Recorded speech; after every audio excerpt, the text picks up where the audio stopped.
சமூக நீதியை காப்பதற்கு ஒரு மாநில அரசால் நடத்தப்படுகின்ற தேர்வுகளில் தேர்ச்சி பெற்று அந்த மாணவர்களுக்கு அந்த மாநில அரசு வழிகாட்டுகிற நெறிமுறையின்படி நடைபெறுகின்ற இந்த மருத்துவ கல்வி இடஒதுக்கீட்டு உரிமையை பறிக்கின்ற செயல் ஏற்புடைய செயல் அல்ல.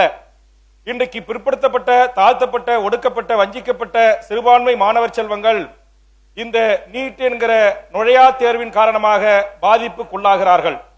குறிப்பா இந்த சட்ட மசோதாவை மீண்டும் அனுப்புகிற இந்த சட்ட மசோதாவில் கடந்த கால அனைத்திந்திய அண்ணா திராவிட முன்னேற்ற கழக ஆட்சியில் கொண்டு வரப்பட்ட 7.5% அரசு பள்ளியில் படித்த மாணவர்களுக்கு கிடைப்பதை உறுதி செய்கிற ஒரு சட்டமாகத்தான் இந்த சட்டத்தை மாண்புமிகு தமிழக முதலமைச்சர் அவர்கள் இன்றைக்கு வடிவமைத்திருக்கிறார்கள். ஆக இன்றைக்கு பல்வேறு நீட் ஆதரவாளர்கள் சொல்கிறார்கள், கிராமப்புறத்தில் இருக்கிற ஏழை மாணவர்கள் இடம்பெற்றுக் கொண்டிருக்கிறார்கள் இந்த நீட்டின் காரணமாக என்று சொல்கிறார்கள். அது தவறு.